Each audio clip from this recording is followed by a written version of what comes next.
بخاری صاحب، اس D G I S P R کی کانفرنس کی ہم بات کر رہے تھے، اس کے بعد تحریک انصاف نے بھی ایک پریس کانفرنس کی جس میں بیرسٹر گوہر سلمان اکرم راجہ اسد کیسر موجود تھے، اور اس میں جو لہجہ پی ٹی آئی لیڈرز کا تھا وہ تو مفاہمت کی بیسس کے اوپر تھا. وہ یہ بات کر رہے تھے کہ ہم بات چیت کے ذریعے حل نکالیں گے، سیاسی راستہ جو ہے وہ اختیار کریں گے. بٹ اس کے بعد پشاور میں ایک جلسہ ہوا جس میں وہاں کے پی کے سی ایم سہیل افریدی صاحب کا لہجہ جو تھا وہ اگین یہی تھا کہ وہ مزاحمت کی بات کر رہے تھے. وہ وہاں پر عوام بھی اور لوگ بھی وہ ڈی چوک میں جانے کی بات کر رہے تھے. تو بخاری صاحب، تحریک انصاف کی پالیسی ہے کیا ایکچولی میں؟ کیا اب راستہ مفاہمت کا استعمال کریں گے یا مزاحمت کا؟ دیکھیے، بنیادی طور پر آپ نے بالکل ٹھیک کہا، یہ جنگ ہے مزاحمت اور مفاہمت کے بیچ. جی. کون سا راستہ پی ٹی آئی اختیار کرے گی یہ کہنا بہت مشکل ہے، اس لیے کہ میں آپ کو اس کی کنکریٹ ایگزامپلز دیتا ہوں. آپ کو یاد ہے 5 اسیروں نے جو پارٹی کے سٹالورٹس ہوتے تھے، جس میں شاہ محمود قریشی تھے، جس میں یاسمین راشد صاحبہ تھی، جس میں اعجاز چودھری تھا، یاد ہے آپ کو؟ جس میں وہ عمر صاحب تھے، وہ جو پنجاب کے گورنر بھی بنے تھے، ابھی نام آ جائے گا، عمر سرفراز چیمہ. انہوں نے خط لکھا کہ بانی صاحب، یہ جو مخاصمت ہے اور مزاحمت ہے چھوڑ دیں، سیاست کا راستہ نکالیں اور بات چیت شروع کریں. کوئی کان پر جوں رنگی کسی کے؟ نہیں رنگی. اس کے بعد آپ کو یاد ہوگا جو پارٹی کے پرانے لوگ تھے سٹالورٹس، جو باقی رہ گئے، ویسے تو اب چانبورا ہے نا باقی، لیکن وہ جو رہ گئے ہیں انہوں نے بھی جا کے مشورہ دیا جیل میں کہ حضرت صاحب سیاسی راستہ اختیار کریں.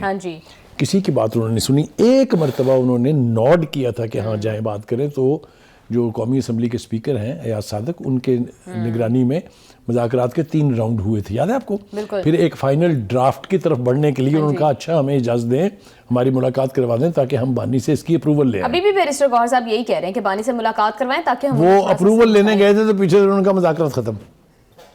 تو یہ جو مفاہمت کا راستہ ہے یہ کئی دفعہ ٹرائی ہو چکا ہے. بانی ڈزنٹ بلیو ان اٹ. اس کا خیال یہ ہے کہ قوم سے لڑواتے رہیں، لیڈرشپ سے لڑواتے رہیں، فوج سے مخالفت کرتے رہیں، اسی سے راستہ نکلے گا. یہ وہ سوچ ہے جو پاکستان کی تاریخ میں کسی سیاستدان کی کبھی نہیں رہی. بھٹو سے زیادہ بڑا طاقتور پاپولر لیڈر میرے نہیں خیال کہ ابھی اس کے قد کاٹ کا کوئی لیڈر ہے. اس نے بھی موت کو گلے لگا لیا، پھانسی کے پندے پر چڑھ گئے. انہوں نے ریزسٹ بھی کیا بہت، لیکن کوئی اس طرح کی جو لینگویج استعمال کرتے ہیں بانی فوج کے بارے میں، فوج کی لیڈرشپ کے بارے میں، کسی کو غدار، کسی کو میر جعفر، کسی کو میر صادق، یہ کسی لیڈر نے پاکستان میں نہیں کی ہے. اس کا مطلب یہ ہے کہ آپ اب پیچھے ہٹنے کے لیے تیار نہیں ہیں. لہٰذا مفاہمت کا کوئی راستہ تو بانی کے سامنے اب کوئی جرت نہیں کرتا بات بھی کرنے کی. ٹھیک ہے، نتیجہ کیا نکلے گا اس کا؟ یا تو بانی کو ادراک نہیں ہے، اور یا پھر وہ کہتے ہیں نا کہ وہ ایک قوم ہوتی ہے جس کے سر میں جب تک لاٹھی نہ پڑے اسے ہوش ہی نہیں آتی. لاٹھیاں تو پڑ رہی ہیں، اگر انہیں ابھی بھی ہوش نہیں آ رہی تو بخاری صاحب اس کا کیا کیا جا سکتا ہے؟ اور یہ بات آپ نے بالکل درست کہی ہے کہ جو تینوں پریس کانفرنس کا ذکر کیا آپ نے، اس میں لہجہ کسی حد تک نرم تھا. جی بالکل. لیکن پھر اس کا بیڑا غرق کروا دیا انہوں نے سہیل افریدی کی تقریر سے جو انہوں نے پشاور میں کل کی ہے. کہنے کا مطلب یہ ہے کہ بانی کو جب تک یہ ادراک نہیں ہوگا کہ راستہ مخاصمت سے نہیں مفاہمت کی اپروچ سے نکلے گا، اس وقت تک کچھ نہیں ہو سکتا. نقصان پہ نقصان ہوتا چلا جائے گا. جہاں پی ٹی آئی آج کھڑی ہے، آج سے 1 سال پہلے کوئی تصور بھی نہیں کر سکتا. بالکل. لیکن بخاری صاحب، آپ کو کیا لگتا ہے کہ حکومتی پارٹیز اس ٹائم پر مذاکرات کے لیے، یا اسٹیبلشمنٹ اس ٹائم پر تحریک انصاف کے ساتھ مذاکرات کے لیے تیار ہے؟ کیونکہ جو پریس کانفرنس میں ہم نے دیکھا جس قسم کا لہجہ جو تھا وہ تحریک انصاف کے لیے کافی لیک آف ٹرسٹ دونوں سائڈز کی طرف سے. 4 خطوط لکھے بانی نے آرمی چیف کو، یاد ہے آپ کو؟ بالکل یاد. جن کا تذکرہ ہم نے آئی ایس پی آر کے ڈی جی کی زبانی سنا. جی. چاروں میں کیا کہا انہوں نے؟ چاروں کے جواب میں یہ کہا کہ اگر آپ بات چیت کے ذریعے حل کرنا چاہتے ہیں تو آپ حکومت اور حکومت میں 2 بڑی الائیڈ پارٹیز کے ساتھ کریں. جی. سنی بانی نے کوئی انہوں نے الٹیمیٹلی فوج نے کہہ دیا کہ ہمیں خط نہ لکھنا ہے، کیونکہ اگر آپ لکھیں گے تو ہم پڑے بغیر ردی کی ٹوکری میں ڈال دیں گے. از دیٹ رائٹ اور ناٹ؟ یہ میں اپنے پاس سے تو نہیں کہہ رہا نا، یہ ہوا نا. جی بالکل ہوا. جب آپ کو اتنا بڑا جواب مل گیا دندہ شکن، تو پھر آپ کو پولیٹیکل آپشنز کی طرف جانا چاہیے تھا. وہ اپنے خمار میں، اپنی خود پرستی میں اس حد تک اپنے آپ کو طاقتور سمجھتے ہیں کہ وہی کچھ ہوگا جو وہ چاہیں گے. اس کے لیے نہ ان کے پاس پارٹی کی وہ اسٹرینتھ موجود ہے جو ڈیڈیکیٹڈ لیڈرشپ تھی، جو پہلے استحکام میں پاکستان پارٹی کی صورت میں عادی رہ گئی، پھر اس کے بعد کچھ سٹالورٹس پارٹی کے جو ہے وہ روپوش ہو گئے اور کچھ کو سزائیں ہو گئی. یہ سب کچھ کے بعد جو باقی بچا ہے اس کو سنبھالنے کی ذمہ داری کسی اور پر نہیں ہے سوائے بانی کے.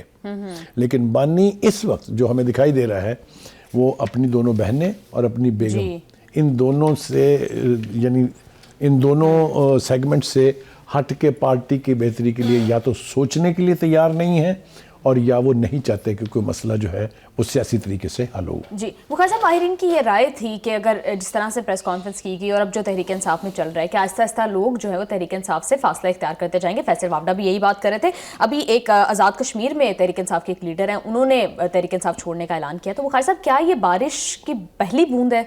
دیکھیے یہ میں آپ کی اس بات سے اس حد تک ضرور اتفاق کرتا ہوں. یہ طارق محمود صاحب ہیں جو صدر تھے پی ٹی آئی کے میجر ریٹائرڈ طارق، ٹھیک ہے جی، تحصیل کے صدر تھے یہ آزاد کشمیر میں ضلع ببر میں. یہ بات کیا فیصل وارڈا نے نہیں کہی؟ یہ بات اس نے نہیں کہی کہ آدھے سے زیادہ لوگ جو ہیں وہ کمپرومائز تھے. جب بانی نے فیصلہ کیا علی امین گنڈاپور کو نکالنے کا تو 35 ایم پی ایز جو ہیں کے پی کے پروونس کے، انہوں نے ان سے کہا کہ آپ ریزائن نہ کریں، ہم آپ کے ساتھ ہیں. اور اب جو وارننگ انہوں نے دی ہے میرے خیال سے بانی کو یہ سن کے اس کے اوپر کچھ کرنا چاہیے. وہ انہوں نے کہا ہے کہ اگر گورنر راج لگ گیا، جو کہ حکومت پتہ نہیں چاہتی ہے لگانا کہ نہیں لگانا، لیکن پی ٹی آئی چاہتی ہے کہ لگ جائے، جی ٹھیک ہے، اگر یہ لگ گیا تو وہ کہتے ہیں کہ اب ان کی پارٹی کو وہاں جو سپورٹ حاصل ہے وہ بھی ڈیوائیڈ ہو جائے گی اور anti P T I government بن جائے گی وہاں پی ٹی آئی کے اپنے ایم پی ایس کے تھرو. جی بخاری صاحب، اس ساری صورتحال نے حکومتی نمائندوں کو بھی کافی ہلہ شیری دی ہے اور وہ بھی جو ہے وہ تحریک انصاف کے خلاف وہ باتیں وہ اسٹیٹمنٹس دے رہے ہیں جو شاید اب تک نہیں دی گئی تھی، ان سے ابسٹین کیا جا رہا تھا. اس حوالے سے مریم اورنگزیب صاحبہ بھی ابھی ریسنٹلی آج انہوں نے باتیں کی ہیں کافی کچھ، اور طلال چودھری صاحب بھی جو ہے وہ بات کر رہے ہیں. تو پھر بخاری صاحب کیا آپ کو لگتا ہے کہ حالات کو اس نہج تک لے کے آنے میں بھی حکومت کا کچھ کردار ہے؟ کیونکہ اگر D G I S P R کو اس قسم کی سیاسی گفتگو کرنی پڑی ہے وچ مینس کہ حکومتی پارٹیز ہیز فیلڈ. دیکھیے نہیں، میرے خیال سے اس کو اور طریقے سے دیکھنے کی ضرورت ہے. پہلی بات تو یہ کہ صورتحال کو اس نہج تک لانے کا کریڈٹ آپ نہ حکومتی پارٹی کو دیں نہ آپ اس کا کریڈٹ جو ہے وہ فوج کو دیں. اس کا کریڈٹ صرف ڈیزرو کرتی ہے پی ٹی آئی اور اس کی لیڈرشپ اور خاص طور سے بانی. کیونکہ جب آپ کی ضد یہ ہو کہ میں نہیں مانتا چاہے یہ کیوں نہ کہا جائے کہ آپ کے ساتھ آپ کے ابا حضور بیٹھے ہیں تو آپ کہیں گے میں تو نہیں مانتا. یہ رویہ جو ہے یہ لایا ہے اس حد تک. ایک بات. جی دوسری بات یہ ہے کہ جو اس وقت سرکاری بیانات ہیں ان کی دو نوعیت ہیں.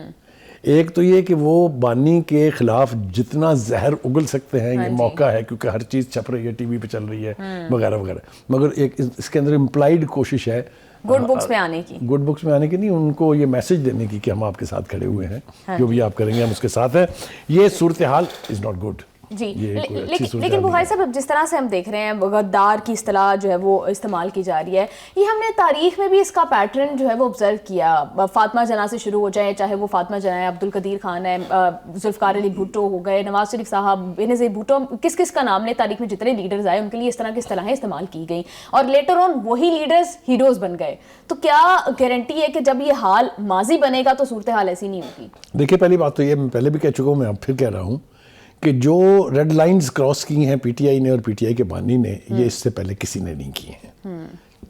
جب مجھے یہ پتا ہو کہ it's a question of my neck تو آپ تو نہیں بچیں گے. جی تو فوج اگر یہ سمجھے کہ ایک پولیٹیکل اینٹی ایسی ہے جو فوج کو کمزور کرنا چاہتی ہے جس کا فائدہ انہیں نہیں پہنچے گا، جو پاکستان کی دشمن قوتیں ہیں ان کو پہنچے گا، چاہے وہ بھارت ہے چاہے وہ افغانستان ہے. جب آپ اپنے ملک کی سلامتی کو، ملک کی انٹیگریٹی کو مینٹین رکھنے والے، پروٹیکٹ کرنے والوں کو چیلنج کریں گے تو آپ خود کہاں کھڑے ہوں گے یہ سوچ لینا چاہیے. پہلی بات تو یہ ہے، آپ لا اینڈ آرڈر نہیں مینٹین کر سکے اپنے صوبے میں، آپ پاکستان کی بات کرتے ہیں، آپ کو ان کے آگے ہتھیار پھینکنا پڑے، آپ کو لیٹنا پڑا ہے ان کے آگے، وہ قوتیں جو اس وقت وہاں پر برسر پیکار ہیں.